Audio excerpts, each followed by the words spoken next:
달콤한 말씀 행복한 하루 오늘 함께 나누실 말씀은 시편 49편 말씀입니다. 뭇 백성들아 이를 들으라. 세상의 거민들아 모두 귀를 기울이라. 귀천 빈부를 막론하고 다 들을지어다. 내 입은 지혜를 말하겠고 내 마음은 명철을 작은 소리로 읊조리리로다. 내가 비유에 내 귀를 기울이고 수금으로 나의 오묘한 말을 풀리로다. 죄악이 나를 따라다니며 나를 애워싸는 환난의 날을 내가 어찌 두려워하랴. 자기의 재물을 의지하고 부유함을 자랑하는 자는 아무도 자기의 형제를 구원하지 못하며 그를 위한 속전을 하나님께 바치지도 못할 것은 그들의 생명을 속량하는 값이 너무 엄청나서 영원히 마련하지 못할 것임이니라. 그가 영원히 살아서 죽음을 보지 않을 것인가. 그러나 그는 지혜 있는 자도 죽고 어리석고 무지한 자도 함께 망하며 그들의 재물은 남에게 남겨두고 떠나는 것을 보게 되리로다. 그러나 그들의 속생각에 그들의 집은 영원히 있고 그들의 거처는 대대에 이르리라 하여 그들의 토지를 자기 이름으로 부르도다. 사람은 존귀하나 장구하지 못하며 멸망하는 짐승 같도다. 이것이 바로 어리석은 자들의 길이며 그들의 말을 기뻐하는 자들의 종말이로다. 그들은 양같이 스올에 두기로 작정되었으니 사망이 그들의 목자일 것이라. 정직한 자들이 아침에 그들을 다스리리니 그들의 아름다움은 소멸하고 스올이 그들의 거처가 되리라. 그러나 하나님은 나를 영접하시리니 이러므로 내 영혼을 스올의 권세에서 건져내시리로다. 사람이 치부하여 그의 집에 영광이 더할 때 너는 두려워하지 말지어다. 그가 죽음에 가져가는 것이 없고 그의 영광이 그를 따라 내려가지 못함이로다.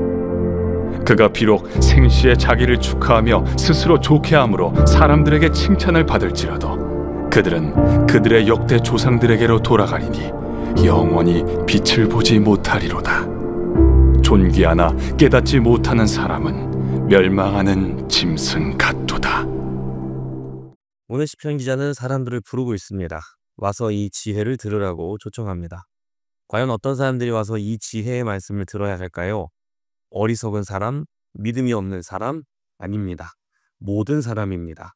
귀천, 빈부를 막론하고 다 들어야 합니다. 얼마나 대단한 지혜이기에 모든 사람에게 와서 자신이 전하는 지혜를 들으라고 하는 걸까요?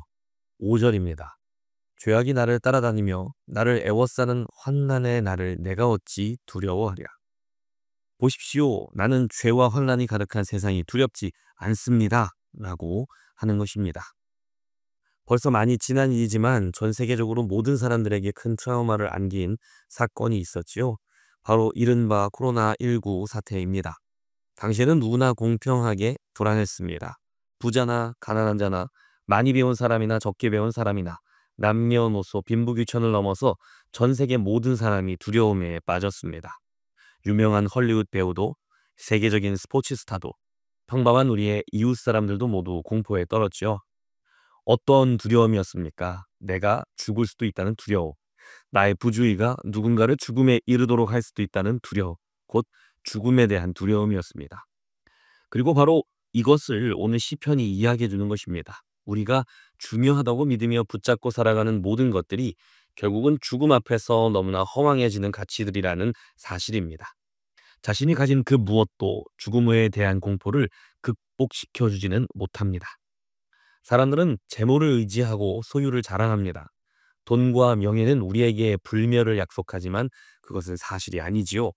불멸을 돈으로 살 수는 없는 노릇입니다. 그런데 사람들은 마치 그럴 수 있는 것처럼 살아갑니다. 이 세상이나 우리 안에 영원이라는 것이 존재하나요? 아니요. 우리는 영원한 사랑을 맹세한 부부도 10년도 지나지 않아 사랑이 아니라 의리로 버티는 것을 보게 됩니다. 무덤까지 가져갈 비밀이라고 하지만 영원한 비밀이 없다는 사실 또한 우리는 알고 있습니다. 그런데 11절을 보십시오. 그러나 그들의 속생각에 그들의 집은 영원히 있고 그들의 거처는 대대에 이르리라 하여 그들의 토지를 자기 이름으로 부르도다. 사람들은 자신이 죽는다는 것을 압니다. 알면서도 자신의 존재를 영원히 남기고 싶어 하지요. 재산, 땅, 기념비, 자신이 소유한 모든 것들에 자기의 이름을 새기고 부릅니다. 이 땅에 자기 이름을 새겨 영원히 존재하려고 애쓰는 것입니다. 하지만 그것은 내가 아닙니다. 내가 영원히 존재하는 것이 아니지요. 우리는 후대를 낳아 대를 잇는다고 표현합니다. 이것도 일종의 영원히 존재하고 싶은 존재의 욕망을 표현합니다. 부모는 자식을 낳아 자기 자신을 투영합니다. 그래서 종종 자신이 이루지 못한 제2의 인생을 자기 자녀에게 요구하게 되는 것이죠. 그러나 우리의 자녀, 우리의 후대는 내가 아닙니다. 그것은 나로부터 파생되었지만 전혀 새로운 생명입니다. 전혀 새로운 삶이지 내가 두 번째 삶을 사는 것이 아닙니다. 우리는 그런 방식으로 영원히 존재할 수 없습니다. 12절과 13절을 보십시오. 사람은 존귀하나 장구하지 못하며 멸망하는 짐승 같도다. 이것이 바로 어리석은 자들의 길이며 그들의 말에 기뻐하는 자들의 종말이로다. 우리는 모두 죽음 앞에서 허망한 존재입니다. 그래서 아무리 존귀한 사람도 장구하지 못한다. 오래 길게 머물 수 없다고 했습니다. 영원하지 않다는 말이죠. 우리에게는 영원이란 개념이 존재하지 않습니다. 우리가 잘 아는 것처럼 모든 사람이 죄를 범하였고 죄의 삭은 사망입니다. 그리고 모두가 그 사망, 죽음을 두려워합니다. 그렇기 때문에 우리는 죽음을 극복하여 우리에게 영원을 가져다 줄 무언가를 갈망하는 것이겠지요. 사람들은 여전히 그것이 허술한 논리라는 것을 알면서도 오직 돈과 명예가 불멸과 영원을 가져다 줄 것처럼 스스로를 속이며 살아가고 있습니다. 그 마르지 않는 갈증을 느끼면서도 언제나 조금만 더 가지면 이 갈증이 해소될 것이라는 부질없는 바람에 자신의 인생을 의지하고 있는 것입니다. 이 얼마나 안타깝고 가여운 인생이 아닐 수 있습니까? 사람들은 조금 더 나은 내일을 위해 오늘을 잃어버립니다. 조금 더 갖기 위해 지금 가진 것을 누리지 못합니다. 남들에게 없는 것을 갖기 위해 모두에게 주어진 더 귀한 것을 누리지 못합니다. 남보다 조금 더 남에게 없는 것을 찾지만 남보다 더 가진 사람은 항상 있고 나에게 없는 것을 가진 사람은 항상 있으니 이 지독한 경주는 절대로 끝나지 않습니다. 결승선은 결국 죽음뿐입니다. 그러나 여기서 말하는 죽음은 엄밀한 의미에서 끝이 아닙니다. 영원한 죽음, 영원한 갈증이 남아있기 때문입니다. 그런데 오늘 시편 기자는 무엇이라고 말했습니까? 이 고통스럽기만 한 인생이 두렵지 않다는 것입니다. 왜일까요? 15절입니다. 그러나 하나님은 나를 영접하시리니 이러므로 내 영혼을 수월의 권세에서 건져내시리로다. 하나님이 나를 영접한다라는 말은 다른 말로 나를 불러내셨다는 것입니다. 마치 창세기에서 하나님이 사랑하신 에녹이 죽음을 보지 않고 하나님께 불려 올라갔던 것처럼 하나님이 그 지독한 경주를 멈추고 나오라고 우리를 부르시고 자기 안으로 영접해 주셨다는 것입니다. 하나님은 예수님의 십자가를 통해 우리를 죽음의 공포에서 건져주셨고 허망한 경주와도 같은 고통스러운 인생에서부터 건져주셨습니다. 그분은 우리를 건져내셔서 내가 예수 안에, 예수가 내 안에 들어와 온전히 하나가 되어 영원한 생명의 기쁨을 누리도록 하셨습니다. 영생은 돈으로 살 수 없습니다. 그래서 가장 귀한 것입니다. 예수님이 우리에게 약속하신 영생은 단지 수명이 영원하다는 의미가 아닙니다. 그 풍성함이 무한대라는 의미입니다. 우리에게 주신 예수 그리스도의 생명을 누리십시오. 생명을 누린다는 것은 우리의 삶을 더 풍요롭게 누리는 것을 의미합니다. 예수님은 도둑이 오는 것은 도둑질하고 죽이고 멸망시키려는 것뿐이요 내가 온 것은 양으로 생명을 얻게 하고 더 풍성히 얻게 하려는 것이다 하고 말씀하셨습니다. 풍성한 생명을 누린다는 것은 이미 예수 그리스도께서 다 이루신 일에 대하여 감사하고 예수께서 다 이루신 일을 누리는 삶을 사는 것을 말합니다. 누가 더 많이 가졌는지, 누가 더 많이 좋은 일을 했는지와 같은 소유와 행위의 경주에서 벗어나 예수 그리스도가 이루신 완벽한 일을 통하여 자유를 누리는 것입니다. 그래서 복음입니다. 그것이 복음입니다. 현대사회는 염려 위에 세워져 있습니다. 모두 염려를 끌어안고 아침마다 출근길에 오릅니다.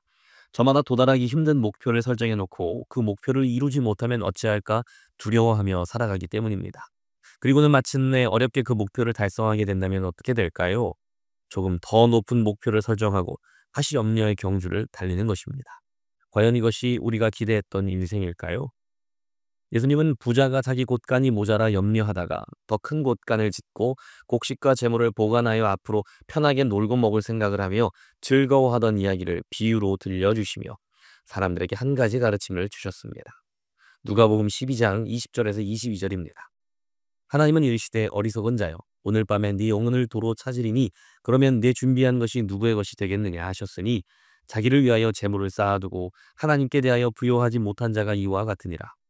또 제자들에게 이르시되 그러므로 내가 너희에게 이르노니 너희 목숨을 위하여 무엇을 먹을까 몸을 위하여 무엇을 입을까 염려하지 말라. 예수님은 타워 팰리스에 살면서 고급 세단을 끌고 다니는 사람들이 아니라 당장 먹고 살 문제로 씨름하는 가난한 서민들에게 음식과 옷 걱정으로 염려하지 말라 말씀하셨습니다. 하나님께서 책임져 주신다는 말입니다. 하나님이 해결해 주시니까 아무것도 하지 말고 그냥 보고만 있으라는 의미는 아닙니다. 염려를 위해 일하지 말고 주님이 주신 약속을 위해 일을 하라는 말씀입니다. 세상의 신은 우리와 동떨어져 있어서 우리를 늘 근심하고 염려하며 살아가게 만들지만 우리의 신은 다릅니다. 우리의 신을 우리는 아버지라고 부릅니다. 아버지는 자녀에게 근심과 염려로 살지 말라 말씀하셨습니다. 하나님이 우리의 아버지가 되시고 왕이 되신다면, 그래서 그분이 다스리는 나라에 우리가 살게 되었다면 그 왕을, 그 아버지를 의심할 이유가 없습니다. 그분은 하늘의 새도 들에 핀 꽃도 먹이시고 입히시는 왕이요 아버지이시기 때문입니다. 우리는 왜 염려하고 근심합니까? 아버지 하나님의 약속을 믿지 못하기 때문이고 또한 더 갖지 못할까 봐 근심하고 염려되는 것입니다. 누구나 더 많은 재산을 확보하여 오랫동안 편안하게 살기를 원합니다. 조금 더, 조금 더. 그러나 예수님은 우리에게 하나님의 나라는 그와 같지 않다 말씀하십니다. 예수께서 우리에게 보여주신 삶의 본이 무엇인지 묵상한다면, 그리고 예수께서 이미 이루신 놀라운 일을 깨닫고 누릴 수 있다면, 그 다음 우리의 물질을 어떻게 사용해야 할지, 우리에게 주어진 것들을 어떻게 사용하고 어떻게 해야 자족할 수 있는지는 자연스럽게 깨달아지고 그에 따른 실천이 따라오게 될 것입니다. 우리는 소유 때문에 누군가를 부러워할 것도 없고 반대로 자랑할 것도 없습니다. 하나님의 나라에서는 모든 것이 주인이신 하나님의 것이기 때문입니다. 시편 기자도 보았고 예수님도 우리에게 말씀하셨습니다. 더 나은 내일만 바라보다가 오늘의 기쁨을 잃어버리는 일이 없기를 바랍니다. 나의 안정과 편안한 삶을 위해 이웃의 어려움을 모른 채 하는 사람이 되지를 않기 바랍니다. 남을 부러워하다 나에게 있는 것을 누리지 못하는 슬픈 일이 없기를 바랍니다. 근심과 염려로 우리의 소중한 하루를 흘려보내지 않기를 바랍니다. 장기하라는 가수의 별일 없이 산다라는 노래가 있습니다. 가사가 이렇습니다. 네가 깜짝 놀랄 만한 얘기를 들려주마. 아마 절대로 기쁘게 듣지는 못할 거다. 뭐냐 하면 나는 별일 없이 산다. 뭐 별 다른 걱정 없다. 나는 별일 없이 산다. 이렇다 할 고민 없다. 네가 들으면 십중팔구 불쾌해질 얘기를 들려주마. 오늘 밤 절대로 두 다리 쭉 뻗고 잠들진 못할 거다. 그게 뭐냐면 나는 별일 없이 산다. 뭐 별다른 걱정 없다. 나는 별일 없이 산다. 이렇다 할 고민 없다. 이번 건 네가 절대로 믿고 싶지가 않을 거다. 그것만은 사실이 아니길 엄청 바랄 거다. 하지만 나는 사는 게 재밌다. 하루하루 즐거웠다. 나는 사는 게 재밌다. 매일매일 신난다. 내가 예수님 때문에 오늘 하루 별다른 고민도 걱정도 없이 그냥 하루하루 사는 게 재밌고 즐겁고 신난다고 고백할 수 있다면 그것보다 더 영광스러운 고백과 찬양이 있을까요? 오늘의 적용 질문입니다. 첫째, 내가 지금 가장 근심하는 이유는 무엇 때문입니까? 두 번째, 예수의 복음은 나를 그 근심의 고통에서 어떻게 건져줄 수 있습니까? 끝으로 이렇게 함께 기도하겠습니다. 오늘 하루도 염려로 가득한 인생의 경주에서 우리를 건져주시고 예수님과 동행하며 평화와 기쁨의 산책을 누리는 하루가 되게 하여 주십시오.